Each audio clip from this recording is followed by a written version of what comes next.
नमस्कार साथियों, जय हिंद। मैं रविंदर अलूर पाठशाला में आपका स्वागत है। देखिए, राजस्थान के अंदर हम बात करेंगे, यानी कि अब जो सरकार है वर्तमान में वो भजनलाल सरकार है। यानी कि जो भजनलाल जी की सरकार है, इसके अंदर कुछ नियम नए हैं तो कुछ इसके अंदर हटा दिए गए हैं, कुछ जोड़े गए हैं। तो संविदा कर्मियों में देखो, पहले 10 यानी कि 1,10,000 संविदा कर्मियों को परमानेंट करने की बात कही जा रही थी जब सरकार राजस्थान के अंदर अशोक गहलोत जी की थी। उस टाइम कांग्रेस की सरकार थी और अब है बीजेपी सरकार। तो कुछ नियम ऐसे हैं जो हटाए गए हैं और कुछ लागू किए गए हैं। अब देखिए वो कौन से नियम हैं जो लागू किए गए हैं और किन कैंडिडेटों के लिए हुए फ़ायदेमंद हैं, किसके लिए नुकसान है।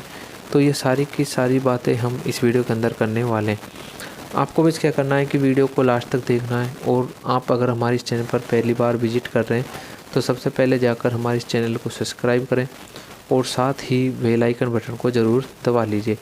कि इससे क्या होगा कि आने वाली हर एक नई वीडियो सबसे पहले आप तक पहुंच सके और आप उन वीडियो का अच्छे से लाभ उठा सके।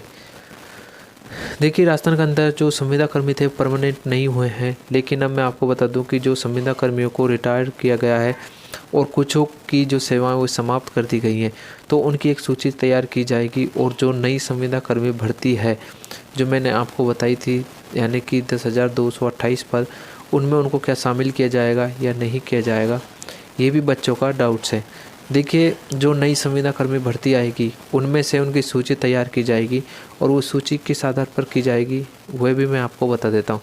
देखिए, जितने वर्ष तक काम किया, अधिक वर्षों तक जिन्होंने अपनी सेवाएं संविदा बेस पर, यानी कि जिन्होंने अपनी ज़्यादा वर्ष तक अपनी सेवाएं दी हैं, उन्हीं को ही सूची तैयार की जाएगी। और जो नेक्स्ट भर्ती उसमें उनको मौका दिया जाएगा जो नई संविदा कर्मी भर्ती आएगी।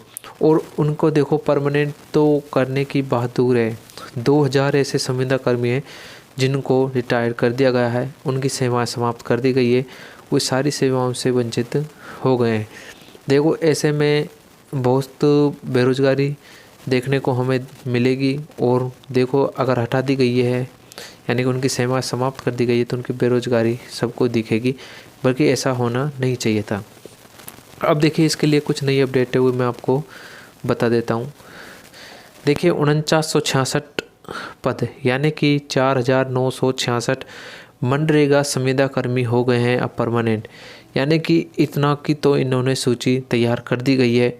और अब परमानेंट भजनलाल सरकार ने उठाया बड़ा कदम, यानी कि किन किन को परमानेंट किया जाएगा ये भी आप देख लीजिए। देखिए, भजनलाल सरकार ने मनरेगा कर्मचारियों के लिए, यानी कि मनरेगा कर्मचारियों के लिए बड़ा फैसला लिया है। सरकार ने ग्रामीण विकास विभाग में महात्मा गांधी राष्ट्रीय ग्रामीण रोजगार गारंटी योजना मनरेगा के अधीन संविदा वाले, यानी कि 4,966 पदों को नियमित मान लिया गया है। यानी कि इनको नियमित करने की बात बोल दी गई है।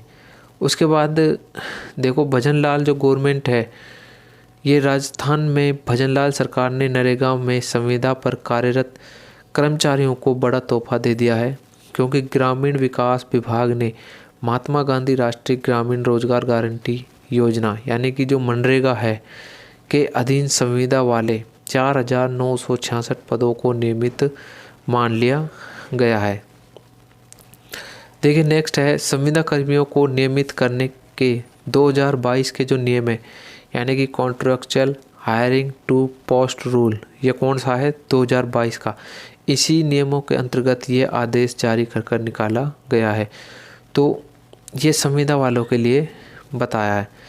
देखिए, अब तक ज़्यादातर विभाग संविदा के पदों को इन नियमों के माध्यम से नियमित किया जा चुका है, लेकिन अब भी कई विभागों में इन नियमों की पालना नहीं हुई है। यानी कि जो हायरिंग टू पोस्ट रूल 2022 के जो नियम है, वह अन्य ऐसी कई भर्तियाँ संविदा बेस पर जो 8 से 7 विभाग हैं, उनमें इन नियमों का पालन नहीं किया गया है।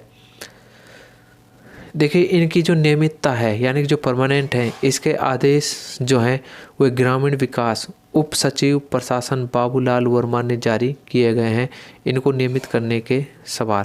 यानी कि इसको लेकर नरेगा कार्मिक संघ अध्यक्ष कौन है, दिनेश मीणा, इन्होंने कैबिनेट जो मंत्री है, यानी किरोड़ी लाल मीणा का आभार जताया है।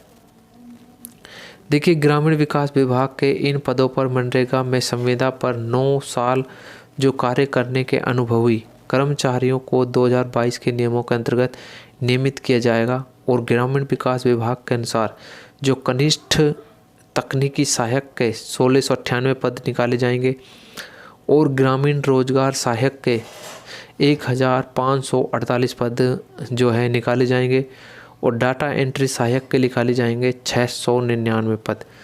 और जो लेखा सहायक हैं, राजस्थान के अंदर लेखा सहायक के संविदा बेस पर जो पद निकाले जाएंगे वो 622 निकाले जाएंगे और MIS जो मैनेजर हैं इसके पद राजस्थान के अंदर 159 निकाले जाएंगे और जो खाली सहायक हैं इनके 150 और समन्वयक हैं इनके 96 और 2 ऐसे पद हैं देखो स्पेशल, जैसे कि प्रोग्रामिंग एवं एनालिसिस विशेषज्ञ व प्रोग्रामिंग विशेषज्ञ के एक पद भी इसमें अंदर शामिल किया गया है।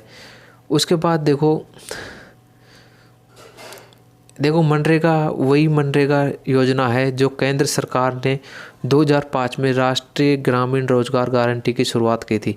जब 2005 में इसका नाम क्या था, राष्ट्रीय ग्रामीण रोजगार गारंटी योजना था 2005 के अंदर। देखिए जिसका 2 अक्टूबर 2009 को नाम बदलकर क्या रख दिया गया था, महात्मा गांधी राष्ट्रीय ग्रामीण रोजगार गारंटी अधिनियम कर दिया गया था। कब? 2 अक्टूबर 2009 को। ये जब आपका रीट का एग्ज़ाम हुआ था तब ये क्वेश्चन पूछ लिया गया था। तो इस अधिनियम के तहत ही राज्य में ग्रामीण क्षेत्रों के गरीब जो परिवार हैं, वयस्क सदस्य जो हैं, उनमें से महिला भी शामिल हैं, पुरुष भी शामिल हैं, को सालों में 100 दिन को रोज़गार गारंटी दी जाती थी। वे भी संविदा बेस पर लगे हुए थे। लेकिन अब जो मैंने आपको बताई है वो मैंने आपको बता ही दिया है, जैसे कि आपने पहले बताया था कि भजनलाल सरकार ने जो मनरेगा कर्मचारी है इनके लिए बड़ा फैसला ले लिया है 2024 के अंदर। जैसे इसकी सरकार आई थी, इसमें हायरिंग टू पोस्ट रूल 2022 के नियमों के आधार पर इनकी नियमितता की जाएगी और जो 2000 संविदा कर्मी हैं जिनको पद उनके समाप्त कर दिए गए हैं, उनकी जो सेवाएं समाप्त कर दी गई हैं, अब उनको जो नई 10,528 जो पदों पर संविदा कर्मी पर भर्ती होने वाली है उनमें उनकी सूची तैयार की जाएगी, जिसमें से चयन किया जाएगा जो अधिक वर्षों तक जिन्होंने संविदा बेस पर सेवाएं दी हैं उनको उस योजना में शामिल किया जाएगा और उनको वहां पर सेवाओं का लाभ भी मिलेगा। तो ये थी राजस्थान की संविदा कर्मी से संबंधित अपडेट जो मैंने आपके डाउट्स क्लियर किए हैं। अगर इसके अलावा कोई भी डाउट्स आपके हैं तो आप मुझे कमेंट सेक्शन में ज़रूर बताएं ताकि उनको रिप्लाई मैं नेक्स्ट वीडियो में दे सकूं। जय हिंद।